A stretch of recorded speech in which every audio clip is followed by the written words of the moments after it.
नमस्कार, मैं प्रवीण गौतम और आप देख रहे पब्लिक मीटर। दोस्तों, वीडियो में बात करेंगे कि वित्त मंत्री निर्मला सीतारमण संसद में पाकिस्तान के आंकड़े क्यों गिनाने लगी।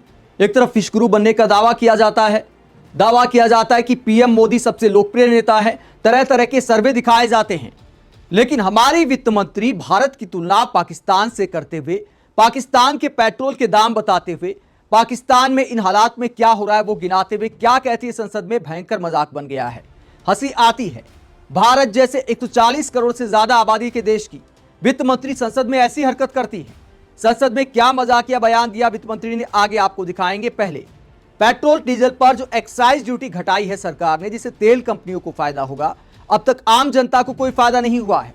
1 रुपया भी, 1 पैसा भी तेल सस्ता नहीं हुआ है, लेकिन एहसान ऐसे जताया जा रहा है मानो जनता पर ही एहसान कर दिया हो।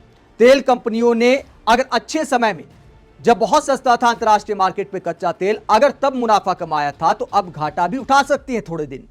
लेकिन तेल कंपनियों को नुकसान ना हो तो एक्साइज ड्यूटी घटाई गई है। 5 राज्यों में चुनाव है तो प्रचार भी करना है। इस एहसान जताने को लेकर पवन खेड़ा क्या कहते हैं, पहले जरा सुनिए। हरदीप पुरी जी ने एक ट्वीट किया और एहसान जताया हम सब पर कि साहब पेट्रोल और डीजल पर से एक्साइज ड्यूटी 10 रुपए कम कर। पढ़ने से ऐसा लगता है कि हमें और आपको राहत मिल गई, हम पेट्रोल भराने जाएंगे तो 10 रुपए सस्ता पेट्रोल मिलेगा। गलत। यह राहत सिर्फ और सिर्फ ऑयल मार्केटिंग कंपनीज को दी गई है और हम और आप जब पेट्रोल भराने जाएंगे तो उतनी ही कीमत देंगे जो कल दे रहे थे। आपको याद दिलाता हूं, जब मनमोहन सिंह जी की सरकार चुनाव हारी मई 2014 में, तब अंतरराष्ट्रीय कीमत कच्चे तेल की $106.94 थी, लगभग $107 पर बैरल। पेट्रोल मिलता था 71 रुपीज 71 पैसा, डीजल मिलता था 56 रुपीज 71 पैसा। युद्ध से पहले, ठीक युद्ध से पहले, अंतरराष्ट्रीय कीमत थी $70 पर बैरल, अब है $93 पर बैरल।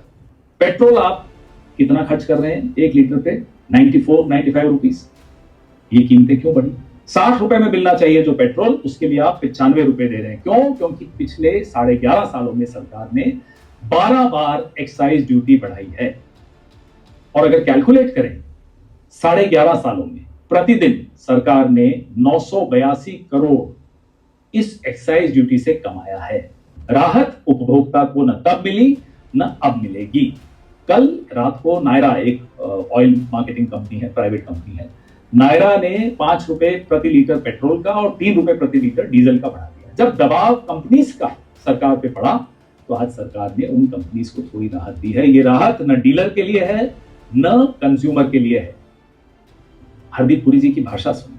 ट्वीट में कहते हैं कि भारत की जनता पर दबाव न पड़े इसलिए वो दबाव भारत की सरकार ले रही है। अरे साहब, ये सरकार और ये पैसा दोनों भारत की जनता का है, एप्स्टीन का नहीं है। तो ये एहसान लादने वाली भाषा कम से कम आप न बोलिए। आप भारत के मंत्री हैं, एप्स्टीन आइलैंड के मंत्री नहीं है। हमारी खाल उतार के, उसकी जूती पहनाकर, हमें पहनाकर हम पर एहसान लाद रहे हो साहब। ये सरकार की बहुत पुरानी, 11.5 साल पुरानी आदत है कि इतना निचोड़ दें जनता को कि हम सांस भी लें तो हमें लगे साहब विकास हो रहा है, क्या एहसान हम पर चढ़ा दिया कि हमें सांस लेने की जा रही है। आज जनता समझ चुकी है। प्रधानमंत्री 5 राज्यों में प्रचार करने नहीं जा पा रहे, उनको लोग नहीं बुला रहे, क्योंकि उनका चेहरा जब जनता देखती है तो petrol, diesel, LPG, compromise, operation Sindoor के सीज फायर, ट्रेड डील, ये सब याद आता है। एक फेल्ड फॉरेन पॉलिसी याद आती है, एलपीजी की कतारें दिखाई देती हैं। तो प्रधानमंत्री किस मुंह से जाएंगे प्रचार करने? ताकि वो प्रचार के लिए जा सके, इसलिए आज ये इस तरह तमाम मंत्री इस तरह से ट्वीट कर रहे हैं, इस तरह से पोस्ट कर रहे हैं, टिप्पणियां दे रहे हैं जैसे कि राहत उपभोक्ता को मिली है। मैं फिर दोहराता हूं, ये राहत उपभोक्ता के लिए नहीं है, ये प्राइवेट कंपनीज के लिए है। युद्ध से पहले रशिया से हम डिस्काउंटेड कीमतों पर तेल खरीद रहे थे, जब अमेरिका की अनुमति थी तेल खरीदने। वो डिस्काउंट भी, उस राहत को हमें नहीं दिया गया। वो राहत अंबानी जी के लिए थी, प्राइवेट कंपनीज के लिए थी, मेरे और आपके लिए नहीं थी। सरकार समझ ले कि अब आप हमें मूर्ख नहीं बना सकते। लोग समझ चुके हैं कि आप सिर्फ 2-3 लोगों के लिए काम करते हैं, बाकी 140 करोड़ जनता कतारों में खड़ी रहे, भुगते, जिए, मरे आपकी बला से। जय हिंद। तो पवन खेड़ा आरोप लगाते हैं कि चुनाव को मद्देनजर रखते हुए सारा फैसला लिया गया है ताकि पीएम मोदी प्रचार करने लायक हो सके। वही वित्त मंत्री क्या एहसान जताती है, सारे मंत्री एहसान जताने में लगे हैं। धन्यवाद कार्यक्रम शुरू हो गया है पीएम मोदी का, जैसा कि अक्सर होता है, और वित्त मंत्री पाकिस्तान के आंकड़े संसद में बताने लगती हैं।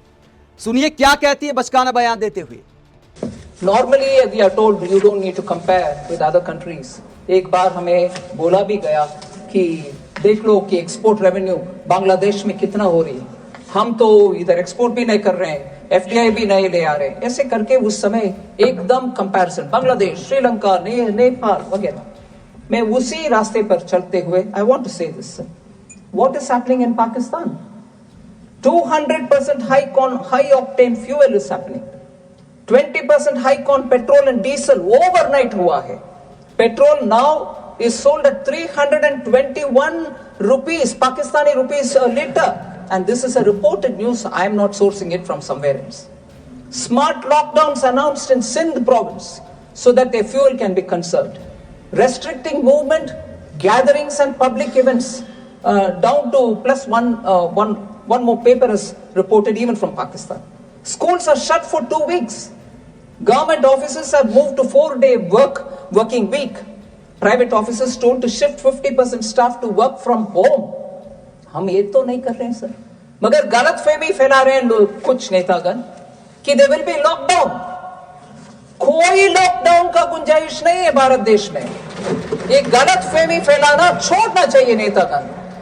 बेस्ड रूमर मॉन्गरिंग और जनता के मन में एक भय फैलाने के लिए कुछ भी कह दो। कहां हो रही है लॉकडाउन का? पाकिस्तान में हो रही है ना कि इंडिया में। Sir, markets and shopping centres are ordered to be closed by 9:30 PM Pakistan में। इधर हो रही है क्या? ऐसे कुछ नहीं है। और बांग्लादेश का हालत देखिए सर, मैं ये नहीं कह रही हूं कि हाँ वो कष्ट में और दुख में है, no, I am not saying that. Matter of fact comparison के लिए बोल रही हूं। उन देशों को अभी हमारी तरफ से जो भी मदद अगर मांग रहे हैं वो सब हम करते जा रहे हैं। गुड नेबरली रिलेशंस के लिए हम कर रहे हैं। तो पाकिस्तान और बांग्लादेश के हालात बताती वित्त मंत्री, कहती कंपैरिजन के लिए बात कर रही हूं बस। ये कंपैरिजन, ये मुकाबला चीन से क्यों नहीं करते? चीन के आंकड़े कभी क्यों नहीं बताते कि चीन के साथ हमारा इस क्षेत्र में क्या मुकाबला है और हम चीन से कैसे आगे हैं? अमेरिका के साथ तुलना क्यों नहीं करते? इंग्लैंड के साथ तुलना क्यों नहीं करते? पाकिस्तान जैसे देश के साथ तुलना की जाती है और फिर दावा किया जाता है कि पीएम मोदी ने विश्वगुरु बना दिया है। पाकिस्तान का आर्थिक स्टेटस क्या है हमारे मुकाबले? पाकिस्तान कहीं गिनती में भी आता है? अगर बीजेपी वाले पीएम मोदी को विश्वगुरु बताते हैं तो जो ताकतवर देश है दुनिया के, उनके साथ मुकाबला करना चाहिए। उनके आंकड़े संसद में बताने चाहिए कि स्वास्थ्य क्षेत्र में हम उनके मुकाबले कहां खड़े हैं, शिक्षा में कहां खड़े हैं, रोजगार में कहां खड़े हैं, पर कैपिटा इनकम में कहां खड़े हैं। गुजरात से आने वाले सांसद शक्ति सिंह गोहिल ने पर कैपिटा इनकम को लेकर क्या सुना दिया था मोदी सरकार को, जरा सुनिए। आप कहते हो विकसित भारत, सर कहने से लफ्जों से कुछ नहीं होता है।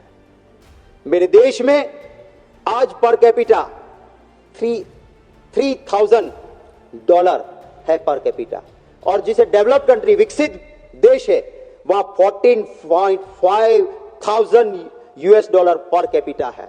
कहां 3,000, कहां 14,500। और आप इसको ठीक करने की बजाय सिर्फ अपनी पीठ पे अपनी शाबाशियां देते रहेंगे हम, तो सर इससे किसी का भी भला होने वाला नहीं है। सर कभी कभी ये लफ्ज वित्त मंत्री जी करती है ट्रस्ट बेज।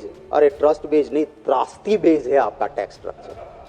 आप इस पूरे मसले को लेकर क्या सोचते कि पाकिस्तान जैसे देश के आंकड़े हमारे देश की संसद में बताए जाते हैं, जिसका कोई ज्यादा आर्थिक स्टेटस नहीं है, उधार के लिए जाना जाता है, दुनिया भर से भीख मांगने को लेकर बदनाम है पाकिस्तान, और यहां पर हमारी वित्त मंत्री पाकिस्तान का स्टेटस बढ़ा रही है भारत से कंपैरिजन करके। क्या वित्त मंत्री को ऐसा करना चाहिए या बाकी ताकतवर देशों के साथ आंकड़े कंपेयर करते हुए संसद में रखने चाहिए? कमेंट बॉक्स पर राय जरूर दें, साथ ही चैनल को सब्सक्राइब भी करें। नमस्कार।